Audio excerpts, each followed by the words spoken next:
We've got our tools to play with, equipment, weapons, maps and modes, though. Let's get into this one. Let's get into the design team, the philosophy, I suppose, behind building out maps. But Jeff, this is for you.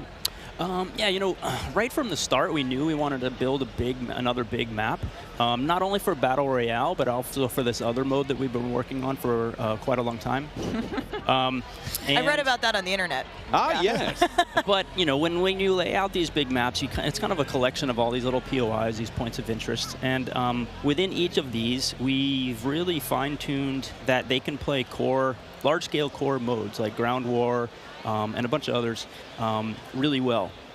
And so, stepping back from this large map and looking at how much open world sandboxy gameplay that we have, we looked back at our 6v6 maps and really tried to refine and make them a tighter experience to contrast all this big world kind of exploratory gameplay.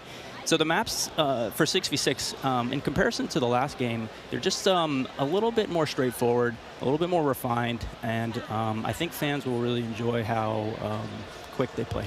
That sounds... A lot of diversity in those maps as well. A lot of visual variety, some colorful maps in there, and I think they feel really clean. Guys, you're moving me in ways I didn't imagine to be moved today. Excellent stuff. Cry? I might. Hey, it's the first time here on air. We've got some of the maps that we are going to be seeing in MW2. Starting with one, we've got a real fun one here, guys. This is one of the aforementioned battle maps. Team, can you give me some details on Sarrif Bay? So Sarrif Bay is this little fishing town in the south coast of our big map, and we picked this because it has such a great mix of gameplay. It's right on a harbor, so we get to show off all our boats and our new amphibious APC, and swimming, as we've already said. But what you get inside the town is this really intense urban combat with all these tight little alleyways and all this great rooftop combat. And mixed with our ledge hang, you get these really cool parkour combat action happening.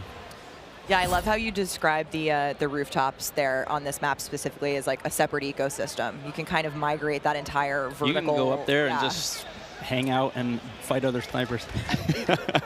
All right, well, that looks fantastic. Jeff, okay, so that's one of our larger maps. What about some of the 6v6 maps? I think we have some footage of one of the new maps that we're going to be seeing today, named Mercado Las Almas. Do you mind giving us some details on this one? Sure. Mercado is a little street market in a historic section in Mexico. Our story behind this is, the authorities have some intel that narcotics are being smuggled out of a warehouse, and they're going in trying to find and seize them. This map plays really fast and a lot of action right down that center lane. The Mercado is a very dangerous neck of the woods, so watch out when you're playing in the beta. It plays fast. Cannot wait, really cannot wait. Looks fantastic, and again, interesting to see how that ties into campaigns and whatnot. All sorts of fun and games ahead of us. Looks amazing. Battle maps, core maps, 6v6, all this looks fantastic. But let's go back to modes. So we've seen some maps.